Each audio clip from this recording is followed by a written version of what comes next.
오늘은 이제 어린 양의 피로 이긴 싸움입니다. 전쟁 이야기가 나와요. 드디어 우리가 요한계시록을 지금 12장까지 읽어오는 동안에 여러분 굉장히 막연한 이야기들이 계속되어 왔습니다. 사실은. 그래서 물론 교회를 향한 권면이기도 했고요. 이렇게 인내하면 이런 복을 줄 것이다, 이런 상을 줄 것이다, 이런 약속도 있었지만 또 천상의 어떤 그런 예배하는 모습을 보여주신다든지 이런 것도 있긴 있었습니다. 근데 왜 그런 모습들을 보여주셨느냐, 결국엔 왜 우리가 그런 모습들을 보아왔느냐, 그리고 또 뭐가 있었죠? 재앙이 계속되는 것을 보았습니다. 그런 것들이 왜 있었느냐, 결국에 오늘 이 대목이에요. 이제 드디어 본격적으로 우리의 영적인 싸움의 대상들이, 영적인 싸움의 등장인물들이 나오는 거예요. 그러니까 사실 지금까지는 뭐였어요? 그러면 프롤로그였습니다. 이게 진짜 싸움 이야기인 거예요. 뭐라고 시작을 해요? 하늘에 전쟁이 있으니 하면서 시작을 합니다. 대개는 그러면 이제 이 전쟁 언제 있었느냐 할 수 있는데요. 창세 전의 이야기도 아니고요. 종말의 때의 이야기도 아닙니다. 만약에 이게 창세 전의 이야기였다고 한다면 전쟁이 있고 나서 무슨 이야기가 나와야 돼요? 창세 이야기가 나와야겠죠, 그죠? 만약에 종말의 때의 이야기라고 한다면 종말의 때에 일어나는 싸움에서 등장하는 주인공, 모든 것을 심판하실 분은 누구예요? 누구예요? 누가 나와야 돼요? 누가 오셔야 종말이에요? 예수님 오셔야죠. 그러니까 예수님 안 나오셨으니까 사실은 종말의 때에 일어날 싸움도 아닌 겁니다. 그럼 뭐냐? 언제냐? 그 이야기를 오늘 할 거예요. 만약에 예수님께서 오시는 장면이었다면 어떻게 묘사가 되느냐? 요한계시록 19장에 보면 이렇게 나옵니다. 요한계시록 19장 11절에 보면 또 내가 하늘이 열린 것을 보니 보라, 백마와 그것을 탄 자가 있으니 그 이름은 충신과 진실이라. 그가 공의로 심판하며 싸우더라. 여기서 등장하는 이 백마를 타신 이분이 바로 예수님이에요. 충신과 진실이라는 이름으로 불리시고 공의로 심판하며 싸우실 분, 이분이 예수님이거든요. 그러니까 아직 그 싸움은 아닌 거예요. 그죠? 언제 이 싸움이 일어났느냐? 자, 이것은 예수 그리스도께서 십자가에서 죽으시고 부활하시고 승천하셔서 사탄이 하늘에서 더 이상 그의 주요한 역할이었던 참소하는 일, 고소하는 일을 더 이상 할 수 없게 되어 땅으로 내쫓긴 사건을 상징적으로 묘사하고 있는 겁니다. 무슨 얘기냐? 교회가 역사 속에서 예수님의 승리를 힘입어서 악한 세력과 맞서 싸우는 장면인 거예요. 이제 이것은 우리가 살아가는 지금 이 시대의 영적 전쟁을 그려내고 있는 모습이라는 것입니다. 요한계시록이 가지고 있는 상징성을 보자면 항상 그래요. 여기서 이야기하는 어떤 상징과 묘사들은 어떤 특정한 시점을 찝어서 이야기하는 것이 아닙니다.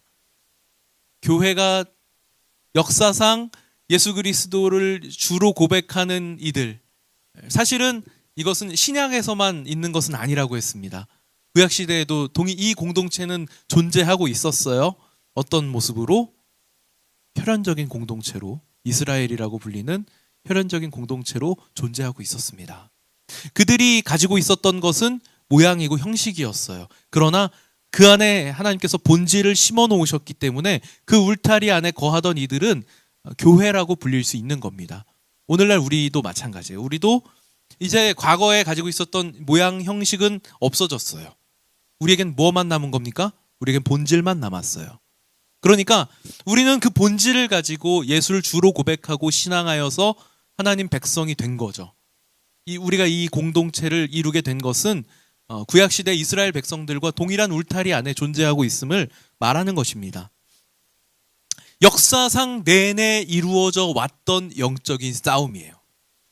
예수님께서 십자가에 달리심으로 마치 사탄이 이긴 것과 같은 착각을 누릴 만한 그런 사건이 있었지만 실제로 길지 않았습니다. 3일 만에 끝났어요.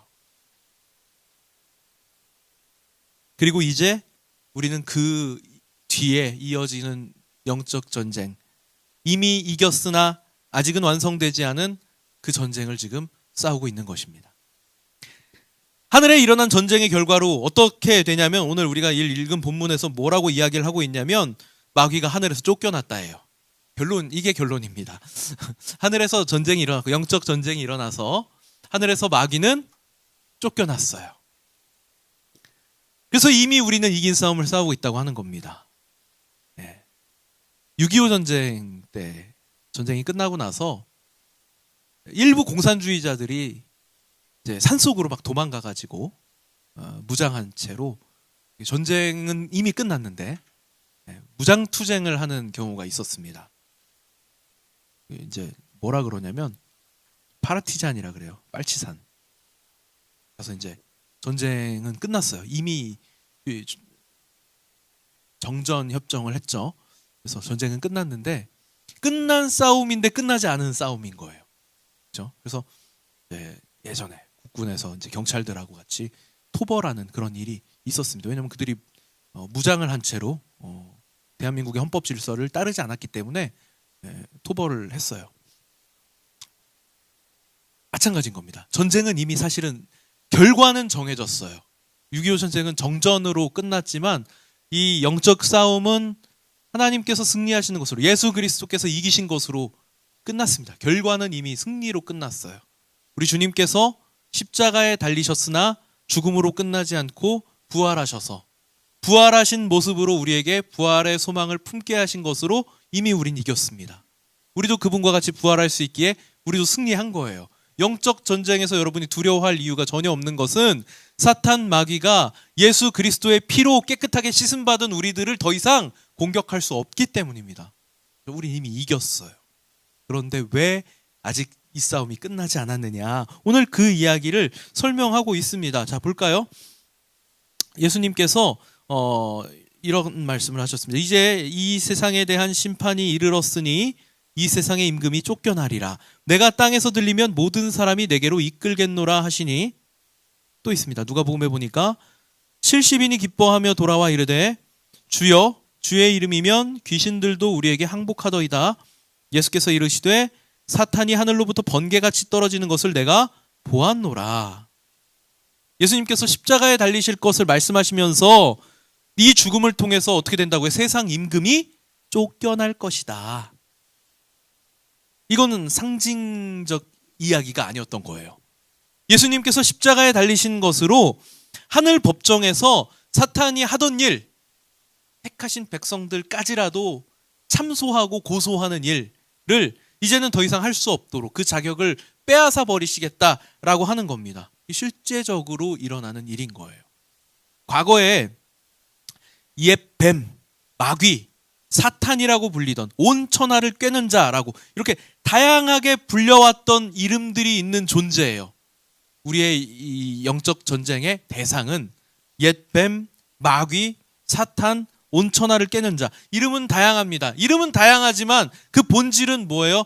그 본질은 하나님께서 택하신 하나님의 백성을, 하나님의 자녀를 하나님께서는 죄 없다 하시려고 어떻게 해요? 우리 주님의 피로 깨끗하게 씻어서 이제 너는 내 백성이야 하신 백성들까지라도 하나님 아니에요. 쟤는 예배 시간에 다른 마음을 품는 아주 나쁜 놈입니다. 예배 시간을 집중하지 못하는 아주 나쁜 놈이. 쟤는 예배 시간에 졸아요. 못 쓰겠습니다. 이걸 하는 거예요. 이해가 되세요? 예수 믿는다고 말은 하지만 그 실제 삶이 결코 거룩하지 못합니다. 사탄이 하는 일입니다. 이걸 하나님께 끊임없이 보세요. 하나님, 특별히 우리가, 여러분 어때요? 여러분들도 일상생활 속에서 넘어지는 경험을 해요. 저도 넘어질 때가 있습니다.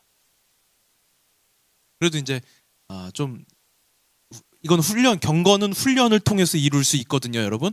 경건은 훈련을 통해서 만들어낼 수 있습니다. 우리가 구원은 우리의 힘으로, 우리의 노력으로 만들 수 있는 일이 아니에요. 그러나 구원받은 우리는 경건을 훈련으로 이루어가는 거예요. 할 수 있는 일입니다. 끊임없이 훈련해서 조금 더 경건해질 수 있어요. 그런데 우리가 말로 가지고 있는 그리스도인이라고 하는 이름만큼 거룩하지 못하죠, 사실. 그런 상황을 만났을 때 여러분, 끊임없이 사탄은 여러분의 마음속을 찾아와서 봐라, 네가 그리스도인이라고? 네가 예수님의 십자가의 그 보혈의 공로를 힘입어 살 수 있겠다고 네 하는 짓을 봐라. 이걸 하는 거예요. 여러분 살다 보면 그런 생각 안 드세요? 내가 정말 예수 믿는 사람답나? 그런 느낌 들지 않으세요?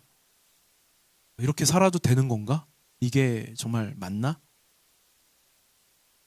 네, 사탄은 여러분의 마음에 끊임없이 의심을 품게 하고 여러분을 자꾸 시험에 빠지게 만들어요. 근데 그걸 원래 뭐 어떻게 했다고요? 하나님께 했다고요. 하나님, 이제 보세요. 저 정도밖에 안 돼요. 어떻게 예수님의 보혈이 저 아이를, 저 사람을 깨끗하게 씻었다고 말할 수 있습니까? 이걸 원래 사탄이 했었다는 거예요. 그러나 이제 더 이상 그 참소는 유효하지 않다는 겁니다. 왜요? 예수님이 십자가에서 이기셨기 때문에. 승리하신 예수님을 힘입어 우리도 그 싸움에서 이길 수 있게 된 겁니다. 이제는 더 이상 죄를 짓지 않는다가 아니라 여러분, 죄를 지을 수도 있어요. 네. 그러나 더 이상 사탄이 하나님 앞에서 그것을 고소할 수 없게 되었다라는 말이에요. 왜? 왜 그렇습니까? 예수님이 십자가에서 저 여러분의 죄값을 다 치르셨기 때문입니다. 로마서 8장에 보면요, 이렇게 선언합니다. 누가 능히 하나님께서 택하신 자들을 고발하리요? 사탄이 하던 일이니까요. 그죠? 의롭다 하신 이는 하나님이시니 누가 정죄하리요? 사탄이 하던 일입니다. 죽으실 뿐 아니라 다시 살아나신 이는 그리스도 예수시니 그는 하나님 우편에 계신 자여 우리를 위하여 간구하는 자시니라. 여러분, 하나님께서 정하다 하셨고 예수님이 우리를 위하여 피를 흘리셨는데, 그리고 죽으셨지만 다시 살아나셨는데 누가 우리를 정죄할 수 있느냐? 이것이 바로 로마서 지금 8장에서 선언하고 있는 내용인 겁니다. 우리가 욥기에 보면요, 사탄이 욥을 고소하는 일이 나와요. 그러니까 하늘 법정이 어떻게 돌아가는지를 욥기를 통해서 볼 수 있습니다. 하루는 하나님의 아들들이 와서 여호와 앞에 섰고 사탄도 그들 가운데 온지라. 여호와께서 사탄에게 이르시되 내가 어디서 왔느냐? 사탄이 여호와께 대답하여 이르되 땅을 두루 돌아 여기저기 다녀왔나이다. 여호와께서 사탄에게 이르시되 내가 내 종 욥을 주의하여 보았느냐? 그와 같이 온전하고 정직하여 하나님을 경외하며 악에서 떠난 자는 세상에 없느니라. 하나님은 저와 여러분을 볼 때도 이렇게 보십니다. 아, 나는 의롭지 못하고 온전하지 못하고 정직하지 못하고 하나님을 경외할 때보다 하나님이 안 계신 것처럼 살 때가 더 많은 것 같은데 라는 의심이 혹시 드실 수 있지만, 여러분 그럼에도 불구하고 예수 그리스도의 보혈의 공로가 얼마나 대단하냐면요, 그런 여러분조차도 하나님께서 보실 때 의롭게 보인다는 거예요. 하나님 그렇게 보셔요. 그래서 너 가라미를 봤니? 걘 참 의로운 친구야. 이렇게 하신다고요. 실제로는 별로 안 그렇지만 제가 알아요. 저도 실제로 별로 그런 사람이 아닌데, 근데 우리 하나님께서는 여러분을 보실 때 예수님의 십자가 보혈을 통하여 여러분을 보시기 때문에 여러분 의롭게 보십니다. 사탄은 뭐라 그래요? 볼까요? 사탄이 뭐라 그러는지. 사탄이 여호와께 대답하여 이르되 욥이 어찌 까닭 없이 하나님을 경외하리이까? 주께서 그의 집과 그의 모든 소유를 울타리로 두르심 때문이 아닙니까? 주께서 그의 손으로 하는 바를 복되게 하셔서 그의 소유물이 땅에 넘치게 하셨습니다. 하나님 복 주셨으니까 그렇게 하는 거죠. 하나님이 잘해 주시니까 그런 거 아니겠습니까? 그래서 하나님께서 그래, 그럼 네가 생각하는 그 이유들을 한번 다 재해봐라 하셔서 욥기가 시작되는 거예요. 사탄이 하는 일이 바로 이겁니다. 그런데 이제 여러분, 이젠 더 이상 이게 의미 없다는 거예요. 우리는 이제 더 이상 정죄 당하지 않는다는 겁니다. 왜냐하면 하나님이 의롭다고 선언하셨기 때문이에요. 끝입니다. 여러분 생각해 보세요. 하나님이 주인이시고 하나님이 대장이시고 하나님이 만드셨는데 하나님이 기다 하시는데 누가 아니라고 할 수 있겠습니까? 그럴 수 있는 자는 아무도 없습니다. 그래서 사탄이 이제 땅으로 내려왔어요. 쫓겨났습니다. 자기가 그곳에서 할 일이 없고 서 있을 수가 없게 되었기 때문에 쫓겨난 거예요. 그래서 아까 우리가 누가복음에 보니까 예수님께서 제자들을 보내서 사람들에게 전도하도록 기도하고 귀신을 쫓아내고 아픈 사람들을 낫게 하는 일을 하도록 보내셨습니다. 우리가 기도했더니 이런 일들이 일어났습니다. 했더니 예수님이 뭐라 그랬어요? 사탄이 하늘에서 떨어지는 것을 내가 보았다. 이미 영적 전쟁 싸움에서 예수님이 승리하셨다. 그 이름의 권세로 할 수 있는 일이 이렇게 무궁무진하다라고 하는 것을 보여주신 겁니다. 사탄은 땅으로 내려와서 하나님의 백성들, 택하신 하나님의 백성들까지라도 넘어뜨리려고. 왜요? 자기가 하나님한테 고소하는 것은 이제 더 이상 통하지 않으니까 여러분들의 발목을 잡기 위해서 내려온 겁니다. 하늘에선 패배했으니까. 이제는 이 땅에서 최후의, 이걸 뭐라 그러냐면 최후의 발악이라 그러죠. 최후의 발악입니다. 지난 2000년 동안 여러분, 지난 2000년 동안 우리 교회의 역사를 한번 돌아볼까요? 베드로가 주는 그리스도시요 살아계신 하나님의 아들이십니다 라고 하는 고백으로부터 시작하여 우리 주님께서 신약 교회를 여셨어요. 예루살렘에서 시작된 복음은 터키, 소아시아 지역과 그리고 유럽, 그리고 아메리카, 그리고 이제 지구를 한 바퀴 돌아서 오늘날 우리 대한민국에까지 전해지게 되었습니다.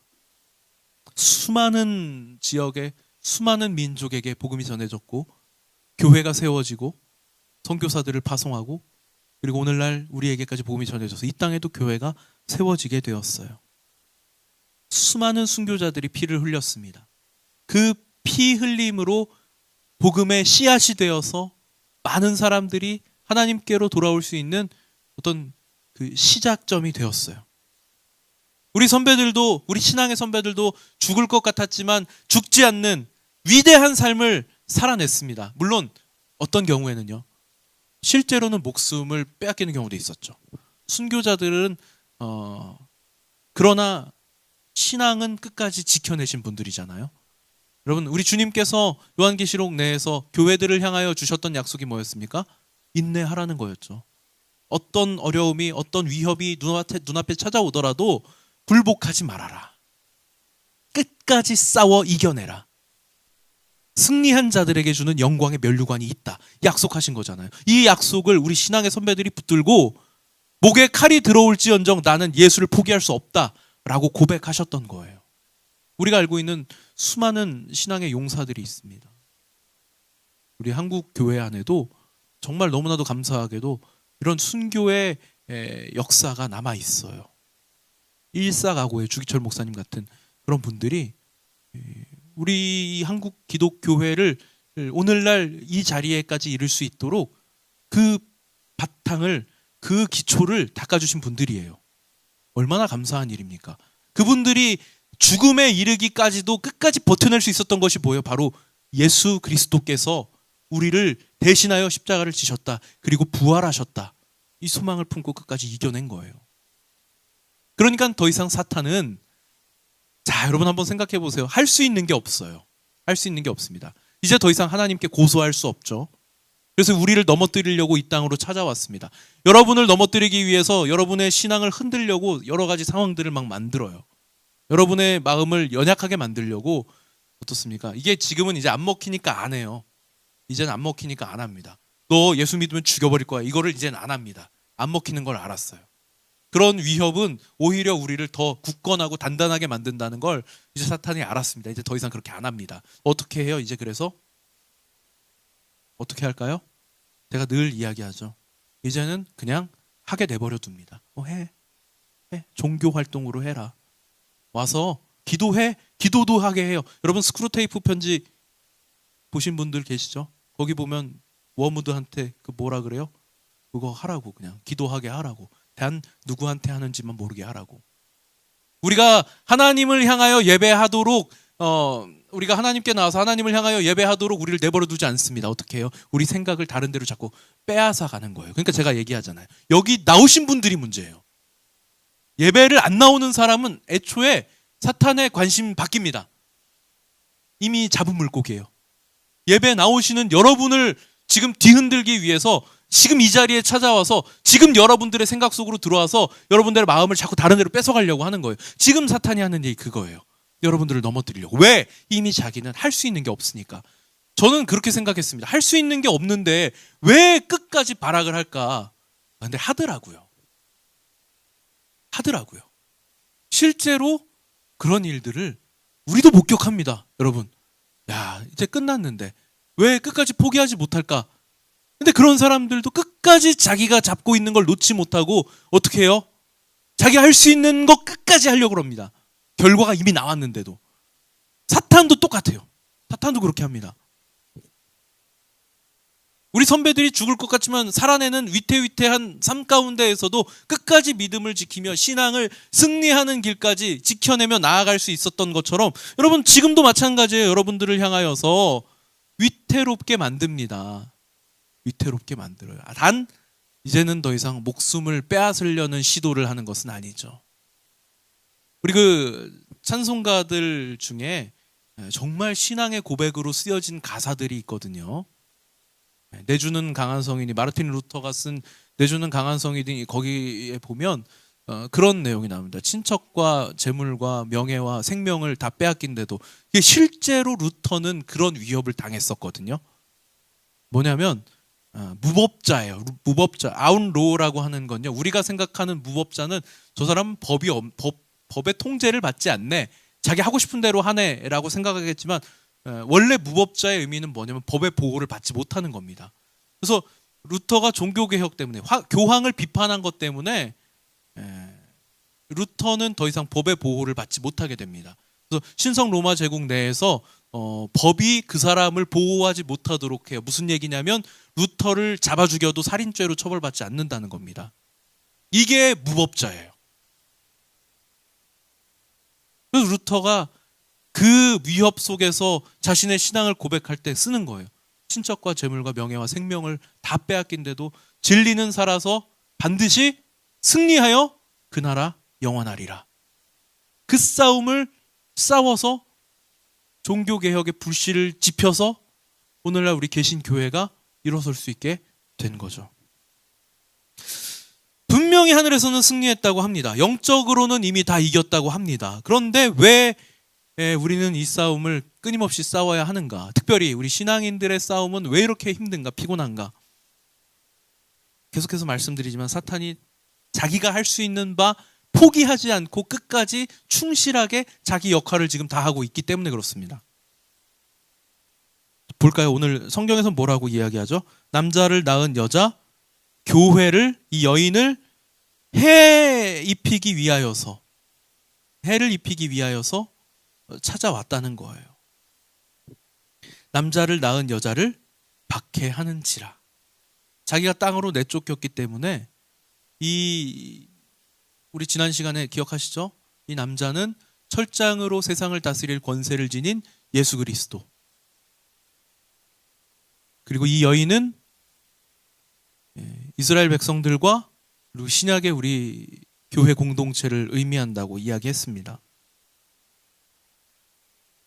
결국 중요한 건 뭐예요? 사탄은 끊임없이 최후까지 예수님 다시 오셔서 이 땅을 심판하시는 그날까지 교회를 가만 내버려 두지 않는다는 겁니다. 그러나 교회는 승리합니다. 중요한 건 그거예요. 여러분, 이미 우린 이긴 싸움 가운데 놓여져 있습니다. 우리가 강해서 이긴 것이 아니죠. 예수님이 이미 승리하신 싸움을 우리는 그냥 편승한 거예요. 그냥 그 위에 올라탄 겁니다. 이미 예수님은 이기셨고 우리는 그 역사 안에 그저 동참하고 있는 거예요.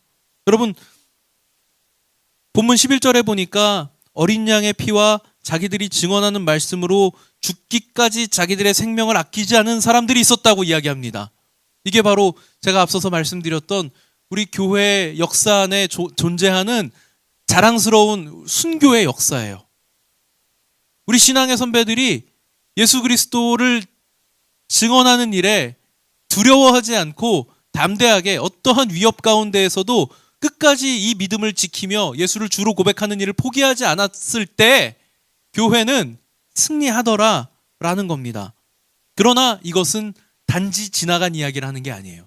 여러분, 항상 요한계시록의 내용을 읽을 때는 지나간 역사와 앞으로의 역사가 함께 기술되고 있다고 생각하셔야 됩니다. 뭐예요?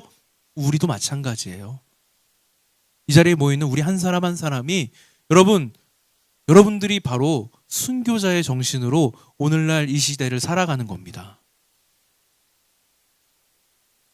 제가 아까 말씀드렸죠. 지금 이제 더 이상 목숨을 빼앗으려는 위협이 없어요. 어쩌면 안타까운 일이죠. 우리를 더 연약하게 만듭니다. 편하고 그럴듯하게 보이게 하죠.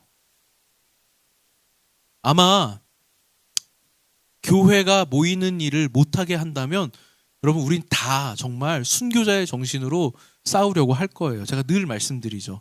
우리 중에선 여러분, 제가 가장 믿음이 적을 것 같다고. 목숨을 위협받는 상황이 된다 그러면 아마 여러분 모두가 다 예수님 포기하지 않고 끝까지 지켜내려고 할 겁니다. 전 그렇게 생각합니다. 그렇게 믿고 있습니다. 그러나 우리는 이제 그런 요구를 받지 않아요. 우리는 어떻게 싸워야 할까요, 그럼? 우리는 손해를 감수해야죠. 불편한 일을 감당해내야 됩니다. 그게 안 돼요, 잘. 그게 안 돼요. 목숨을 내어놓아라는 하겠는데 지금 여기서 너의 자아를 죽여라는 안 돼요.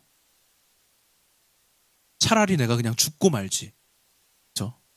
죽었으면 죽었지 내가 사과는 못하겠다 이렇게 되거든요. 그러나 여러분 정말 순교자의 정신으로 여러분들이 살아가고 있는 사회 안에서, 가정 안에서, 직장 안에서, 학교 안에서, 공동체 안에서 여러분들 말씀으로 살고자 애쓴다는 건 그런 거죠. 우리 주님께서 십자가를 지신 것처럼 나도 십자가를 지고 우리 주님께서 사람들의 미움을 받으셨던 것처럼 나도 기꺼이 오해를 사고 미움을 받더라도 나에게 주어진 길을 가는 것, 이것이 바로 승리의 자리인 겁니다. 예수 그리스도의 보혈의 공로와 십자가 대속의 은혜 그리고 부활의 소망을 증언하는 것이 사탄을 이겨내는 길이라면 여러분 우리가 그 증언을 하기에 합당한 모습으로 서야겠죠. 순교 정신. 지금 내가 이 자리에서 나의 자아를 죽이겠다. 여러분들이 지금 서 있는 이곳에서 나를 주장하지 않고 나를 위하여 십자가를 지신 주님을 떠올려 보세요. 우리가 못할 게 뭐가 있겠습니까? 진리의 말씀 앞에 당당했던 우리 신앙의 선배들은 목이 잘려나가고 맹수에게 물어뜯기고 온몸에 기름이 끼얹어져서 가로등처럼 타올라갈 때에도 신앙을 포기하지 않았는데 나는 죽을지라도 교회는 끝까지 굳건해지고 진리는 살아서 그날은 반드시 영원하리라 이 믿음을 가지고 살았는데 우리는 못하겠냐고요. 그들의 믿음도 우리의 믿음과 같습니다. 그들도 십자가에 달려 죽으시고 부활하신 예수님을 믿었고 우리도 십자가에 달려 죽으신 예수님을 믿었다면 왜 우리가 못하겠어요? 우리도 할 수 있습니다. 예수 그리스도를 따라 십자가를 지는 제자의 삶이 무엇인지 목숨을 바쳐 보여주신 우리 신앙의 선배들이 있다면 우리도 지금 죽는 것과 같은 마음으로 살아보자고요. 예수님이 십자가에 달리셨을 때 세상은 승리한 것 같았지만 결국 교회가 이겼습니다. 복음이 전파되었고 날마다 구원받는 사람들의 수가 더하여져 갔고 영원할 것 같았던 세상 권세는 여러분 예수님 당시 로마 정부는요 지금의 미국보다 훨씬 권세가 셌어요. 지금 우리가 미국을 바라볼 때에도 저 나라가 과연 망할 수 있을까 그런 생각을 합니다. 아무리 나라가 위태위태해 보여도 미국은 망하지 않을 것 같죠. 그런 나라가 바로 로마였어요. 실제로 거의 2000년 가까운 시간을 존속해 왔죠. 그러나 그런 나라도 망합니다. 세상 권세는 영원한 것이 없죠. 교회를 박해하던 세력은 차례차례 없어져 갔습니다. 하늘에선 이미 승리했지만 오늘 우리도 이 땅에서 싸워야 합니다. 이 싸움이 끝날 때까지 우리 원수는 교회를 박해할 거예요. 이런 상황 속에서 교회를 향하여 죽기까지 생명을 아끼지 않고 예수 그리스도와 그분을 증거하는 증인의 삶을 살라고 하는 것이 바로 오늘 이 본문이 말씀하고 있는 요한계시록이 우리에게 말씀하고 있는 말씀입니다. 언제까지요? 우리의 왕이신 주님께서 다시 오시는 그날까지 계속되어야 할 싸움입니다. 여러분, 승패가 결정된 싸움에서 적들의 저항이 얼마나 거센지 아세요? 오히려 물러날 곳이 없을 때 상대는 더 무섭습니다. 둥지에 몰린 쥐는 고양이를 물기도 해요. 이게 사탄이 무서운 점이에요. 더 이상 물러설 곳이 없는 사탄은 하나님의 택하신 백성들이라도 넘어뜨리려고 할 겁니다. 무서운 싸움이죠. 그러나 두려워하지 마세요. 이 싸움에는 결코 우리를 해할 수 있는 권세가 없습니다. 우리가 싸우는 싸움은 무의미하지 않습니다. 우리 주님께서 이기셨기에 우리도 승리할 겁니다. 승패는 이미 보장되어 있고 여러분 결단하시고 믿음으로 싸워나가는 그 삶을 통해서 하나님은 영광을 받으십니다. 예수님의 부활의 소식이 더 널리 전파될 수 있을 것입니다. 우리가 영적 전쟁 가운데 지치지 않고 끝까지 싸워낼 수 있는 이유는 바로 여기에 있습니다. 이 싸움을 위하여 오늘날 저와 여러분을 하나님께서 부르셨습니다. 우리는 신앙 공동체로서 영적 전쟁을 함께 싸워나가는 그리스도의 군대입니다. 모두 자리에서 일어나겠습니다. 마지막으로 주님의 약속의 말씀을 다시 한번 떠올리시기를 원합니다. 우리 주님께서 이와 같은 영적 전쟁 앞에서 충성을 다하는 이들에게 이렇게 약속하셨습니다. 내가 죽도록 충성하라. 그리하면 내가 생명의 관을 내게 주리라. 아멘. 사탄은 참소하고 핍박하지만 우리는 이미 어린 양의 피로 이긴 자들입니다. 승리를 선포하시기 바랍니다. 우리와 함께 하셨던 주님께서 그 피로 우리를 깨끗하게 하시고 이 싸움을 이겨내시고 이긴 싸움을 함께 싸우자 저와 여러분을 초청하십니다. 끝까지 싸워 영광의 자리에 함께 서서 주님을 찬양하는 우리 모든 청년부 우리 가족들이 다 되기를 소원합니다.